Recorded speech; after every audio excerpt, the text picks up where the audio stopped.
गोभीपुर गांव में मिट्टी का एक छोटा सा घर था। उस घर में एक गरीब माँ सावित्री और उसका इकलौता बेटा चीकू रहते थे। 1 साल पहले गांव में बाढ़ आने की वजह से उनकी काफी संपत्ति पानी में बह गई थी। इसलिए घर चलाने के लिए माँ को अपने गहने सुमो सुनार के पास गिरवी रखने पड़े थे। चीकू को नौकरी ना मिलने की वजह से वो कई महीनों तक गहने नहीं छुड़वा पाया। आज 4 महीने हो गए, मैं आज तक माँ के गहने नहीं छुड़वा पाया। माँ तो अब गहनों के बारे में भूल भी चुकी होगी, पर अब नहीं। अब मैं जैसे भी करके नौकरी ढूंढूंगा और माँ के गहने छुड़वाकर उन्हें सरप्राइज दूंगा। चीकू ने उसी दिन ये बात अपने मन में ठान ली। वो उसी दिन से नौकरी की तलाश में लग गया। कई जगहों से ठुकराए जाने के बाद आखिरकार उसे स्कूल में चपरासी की नौकरी मिल गई। माँ, जल्दी आओ, ये मिठाई खाओ, मेरी नौकरी लग गई है। कहाँ हो माँ, जल्दी आओ। अरे हाँ बेटा, आ गई। क्या हुआ, इतने उत्साहित क्यों लग रहे हो बेटा? क्या बात है, तुम मिठाई क्यों लाए हो? अरे माँ, ये मिठाई खाओ, मेरी नौकरी लग गई है। अब मैं रोज सुबह सुबह स्कूल जाया करूँगा। क्या बेटा, तुम्हारी नौकरी लग गई? ये तो बहुत खुशी की बात है बेटा। इस बात पर तुम मिठाई जरूर बनती है। पर बेटा, तुमने ये क्यों कहा कि रोज सुबह स्कूल जाना पड़ेगा? तुम्हारी नौकरी कहाँ लगी है? माँ, अभी तो मुझे स्कूल में चपरासी की नौकरी मिली है, लेकिन प्रिंसिपल ने कहा है कि 1 साल बाद मुझे बच्चों का पीटी टीचर बना देंगे। बेटा, मैंने तो गणित, हिंदी और अंग्रेजी के टीचर के बारे में सुना था, पर ये पीटी टीचर क्या होता है? मैंने तो पहली बार सुना है। माँ, पीटी टीचर मतलब खेल का शिक्षक। मैं बच्चों से दौड़ कूद करवाऊंगा और उन्हें फुटबॉल, बास्केटबॉल जैसे खेल सिखाऊंगा। अच्छा, फिर तो ये बहुत अच्छी बात है बेटा। तुम स्कूल में टीचर बन जाओगे, ये तो हमारे लिए बहुत बड़ी खुशी की बात होगी। बहुत अच्छा। समय धीरे धीरे बीतने लगा। चीकू रोज समय पर काम पर जाता और बिना किसी शिकायत के पूरे दिन मेहनत करता। महीने के अंत में मिलने वाली तनख्वाह में से वो जरूरत भर के पैसे घर चलाने के लिए देता और बाकी चुपचाप बचा लेता। उसने अपने लिए नए कपड़े तक नहीं खरीदे। उसका सिर्फ एक सपना था, माँ के गहने वापस लाना। वाह, अब मेरे पास माँ के गहने छुड़वाने भर के पैसे हो चुके हैं। 4 महीने से लगातार मेहनत करके आज जाकर इतने पैसे बचा पाया हूँ। अब जाकर गहने छुड़वाता हूँ और माँ को सरप्राइज देता हूँ। अरे चीकू, आज तो बहुत खुश लग रहे हो। कहाँ जा रहे हो दोस्त? हाँ भाई, आज खुशी की बात ही है। तुम्हें तो पता ही होगा कि बाढ़ में हमारा बहुत नुकसान हुआ था, जिसकी वजह से माँ को अपने गहने गिरवी रखने पड़े थे। आज मैं वही गहने वापस छुड़वाने जा रहा हूँ। वाह भाई, बेटा हो तो तुम्हारे जैसा। जाओ, तुम बहुत अच्छा काम कर रहे हो। मैं दुआ करूंगा कि तुम्हारा काम हो जाए।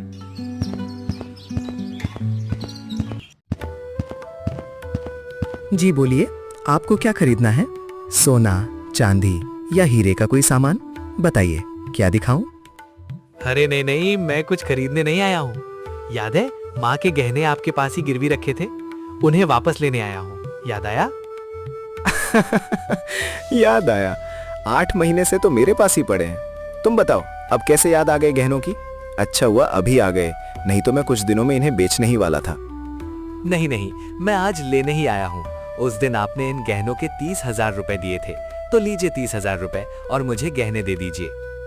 अब सिर्फ 30,000 नहीं, पूरे 37,000 रुपए चाहिए। 8 महीने से तुमने मेरे पैसे नहीं दिए, उसका ब्याज भी देना होगा। 37,000 से 1 रुपया भी कम नहीं लूंगा। क्या? लेकिन मैंने तो अपनी सारी जमा पूंजी लगा दी है। अब मैं और 7,000 रुपए कहाँ से लाऊं? ठीक है, मैं तुम्हारी मजबूरी समझ रहा हूँ, इसीलिए तुम्हें अगले हफ्ते तक का समय देता हूँ। अगर अगले हफ्ते तक तुम पूरे 37,000 रुपए लेकर नहीं आए, तो मैं ये गहने बेच दूंगा। ये बात सुनकर चीकू बहुत परेशान हो गया। उसने इतने महीनों तक रोज मेहनत करके पैसे इकट्ठे किए थे। वो अब थोड़े से पैसों की वजह से माँ के गहने नहीं खो सकता था। अब मैं क्या करूं? मुझे लगा था कि अब मैं माँ के गहने छुड़वा लूंगा, लेकिन इतनी जल्दी और पैसे कहाँ से लाऊं? क्या करूं, कुछ समझ नहीं आ रहा। हाँ, एक काम कर सकता हूँ। गांव के जाने माने दुकानदार सेठ मोतीचूर से मदद मांगता हूँ। सेठ जी, मेरी मदद कीजिए। मैं अभी बहुत बड़ी मुसीबत में हूँ। मुझे कुछ पैसों की जरूरत है। क्या आप मेरी मदद करेंगे? अरे अरे, रो मत बेटा, क्या हुआ बताओ। वैसे तुम तो सावित्री के बेटे चीकू हो ना, क्या बात है? जी, आपने सही पहचाना, मैं चीकू ही हूँ। मुझे अभी 7,000 रुपए की सख्त जरूरत है। मुझे अपनी माँ के गहने छुड़वाने हैं। क्या गहने छुड़वाने हैं? जरा खुलकर बताओ बेटा, बात क्या है? मैं ठीक से समझ नहीं पाया। फिर चीकू ने सेठ मोतीचूर को अपनी पूरी कहानी सुनाई। चीकू की बात सुनकर सेठ कुछ देर सोचने लगे। फिर उन्होंने कहा, ठीक है, मैं तुम्हारी मदद कर सकता हूँ, लेकिन तुम्हें एक काम करना होगा। अगर तुम वो काम कर लोगे तो मैं तुम्हें 7,000 रुपए दे दूंगा। क्या काम है सेठ जी? आप बस बताइए, मैं कोई भी काम कर लूंगा और पूरी ईमानदारी से करूंगा। सुनो, मेरी इस दुकान के अलावा एक अंडा फार्म भी है। वहाँ के सारे अंडे मैं एक कंपनी को बेचता था, लेकिन अब उस कंपनी ने किसी दूसरे से अंडे खरीदने शुरू कर दिए हैं, जिसकी वजह से इस सीजन के सारे अंडे मेरे पास ही पड़े हुए हैं। ये अंडे पूरे 20,000 रुपए के हैं। अगर तुम 4 दिनों के अंदर मेरे सारे अंडे बेच दोगे तो मैं तुम्हें ब्याज के 7,000 रुपए दे दूंगा। ये बात सुनते ही चीकू ने अपनी मजबूरी के कारण बिना ज्यादा सोचे तुरंत हाँ कर दी। ठीक है सेठ जी, मुझे ये शर्त मंजूर है। मैं 4 दिनों में सारे अंडे बेच दूंगा। बस आप मुझे एक ठेला दिलवा दीजिए जिस पर मैं अंडे बेच सकूं। सेठ ने तुरंत चीकू के लिए एक ठेला मंगवाया और उस पर काफी सारे अंडे रखवा दिए। देखो चीकू, ये सारे अंडे नहीं हैं। अभी बहुत सारे अंडे गोदाम में रखे हुए हैं। पहले इन्हें बेचो, फिर गोदाम से और ले लेना। ठीक है सेठ जी, आप चिंता मत कीजिए, मैं सारे अंडे बेच दूंगा। अंडे ले लो, अंडे, एकदम ताजे अंडे, सिर्फ 5 रुपए में एक अंडा। जल्दी आइए, अंडे ले जाइए। अरे चीकू, तुम अंडे बेच रहे हो? तुम्ही तो स्कूल में चपरासी की नौकरी मिल गई थी ना, फिर क्या हुआ?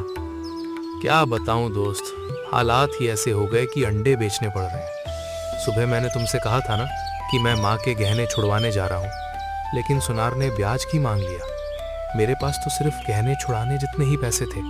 अब उन्हीं 7,000 रुपयों का इंतजाम कर रहा हूँ। लेकिन चीकू, तुम्हारे अंडे खरीदेगा कौन? ये गांव है, यहाँ लगभग हर घर में मुर्गियाँ हैं। ऐसे में कोई अंडे क्यों खरीदेगा? मेरी मानो तो जिसके अंडे हैं उसे वापस कर दो। बात तो तुम सही कह रहे हो। इस गांव में तो लगभग सबके पास मुर्गियां होंगी। अब मैं इन्हें कैसे बेचूं? देखते ही देखते शाम हो गई। चीकू उदास मन से अपना ठेला लेकर घर लौट आया। अरे चीकू बेटा, आ गए? लेकिन आज तो रविवार था, पूरे दिन कहाँ थे? क्या आज भी स्कूल में काम था? हाँ माँ, आज स्कूल में एक कार्यक्रम था, इसलिए बुलाया गया था। लेकिन आप चिंता मत करो, हर रविवार नहीं जाना पड़ेगा। अच्छा ठीक है बेटा, तुम बहुत थक गए होगे, बैठो, मैं तुम्हारे लिए कुछ खाने को लाती हूँ। माँ रसोई में गईं और थोड़ी देर बाद रोटी के साथ अंडा भुर्जी बनाकर ले आईं। वाह माँ, ये आपने क्या बनाया है? ये तो बहुत स्वादिष्ट है। सूखी रोटी के साथ भी कितना मजेदार लग रहा है। अरे बेटा, कुछ खास नहीं। मैंने प्याज और टमाटर भूनकर उसमें 2 अंडी फोड़ दिए, फिर अच्छे से पकाकर रोटी के साथ परोस दिया। ये सुनते ही चीकू के दिमाग में अचानक एक नया विचार आया। वो मन ही मन बहुत खुश हो गया। अरे बेटा, क्या हुआ? कहाँ खो गए? अंडा भुर्जी अच्छी नहीं बनी क्या?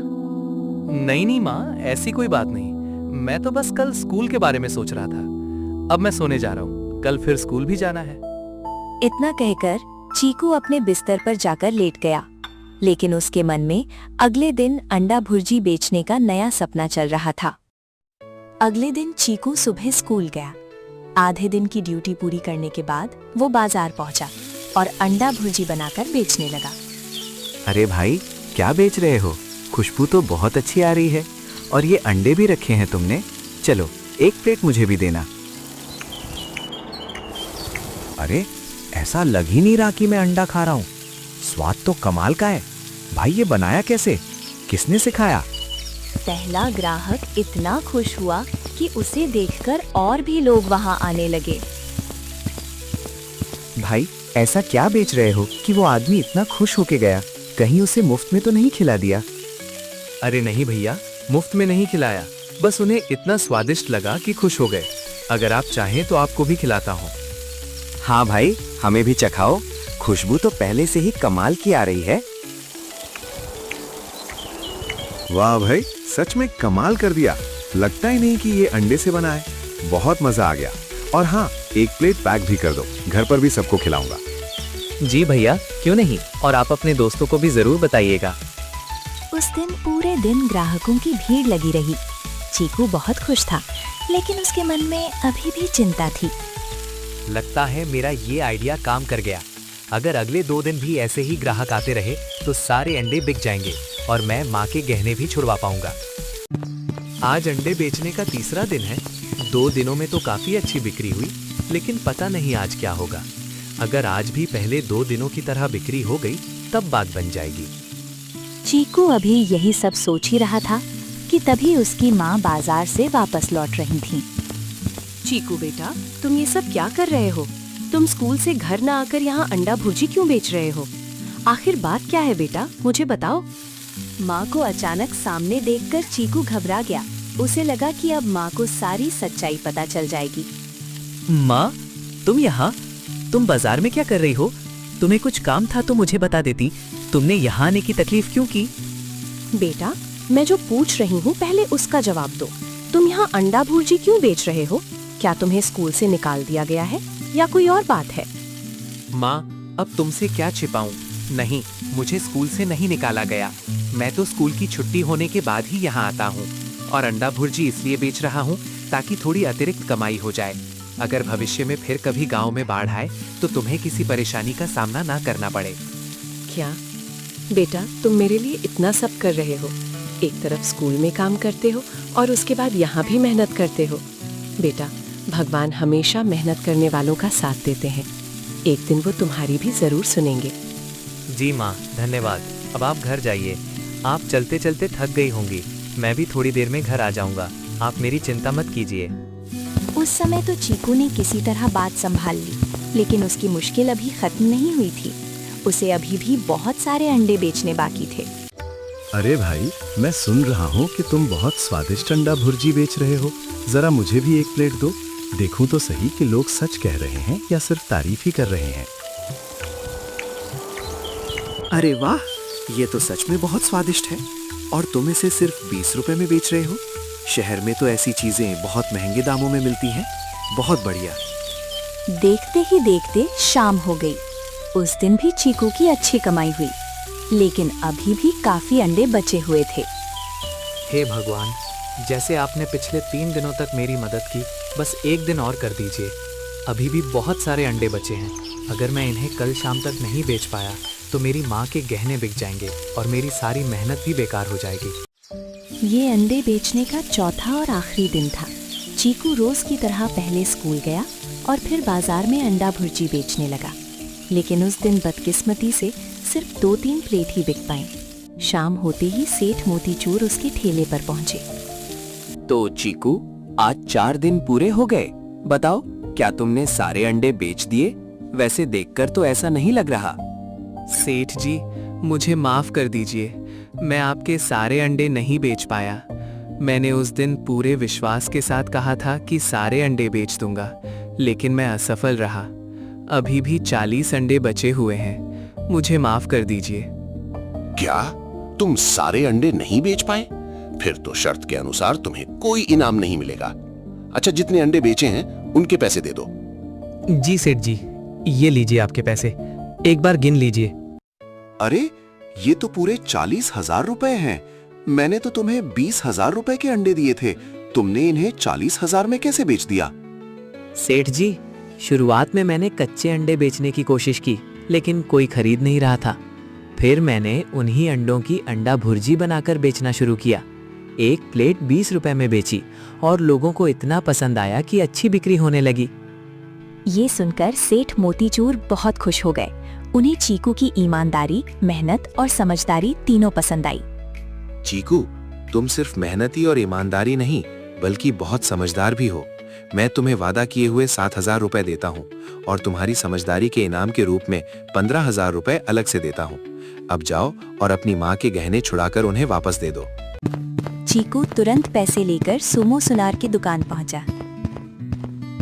ओहो, तो तुम आ ही गए, क्या बात है। इस बार ब्याज सहित पूरे पैसे लाए हो या फिर खाली हाथ आए हो? नहीं नहीं, इस बार मैं पूरे पैसे लाया हूँ। और हाँ, मुझे माँ के गहनों के साथ एक जोड़ी कान की बालियां भी चाहिए, उनके पैसे भी मैं साथ लाया हूँ। अच्छा, ये तो बहुत अच्छी बात है। लो, अभी देता हूँ। जैसे ही चीकू ने माँ के गहने अपने हाथों में लिए, उसकी आंखें नम हो गईं। वो गहने और नई बालियां लेकर दौड़ता हुआ घर पहुंचा। माँ देखो, मैं तुम्हारे गिरवी रखे हुए गहने वापस ले आया हूँ और साथ में तुम्हारे लिए कान की नई बालियां भी लाया हूँ। क्या चीकू, तुम मेरे गहने वापस ले आए? ये सब कैसे हुआ बेटा? मैं तो भूल ही चुकी थी कि मेरे कोई गहने भी थे। तुमने ये सब कैसे कर दिखाया? माँ, अब वो सब छोड़ो, बहुत लंबी कहानी है। बस तुम खुश हो, मेरे लिए यही सबसे बड़ी बात है। अगर आपको ये कहानी पसंद आई हो तो वीडियो को लाइक करें और चैनल को सब्सक्राइब करना ना भूलें। मेरा चैनल मोनेटाइजेशन के बहुत करीब है और आपका एक सब्सक्राइब इस सफर में बड़ा सहयोग होगा। धन्यवाद।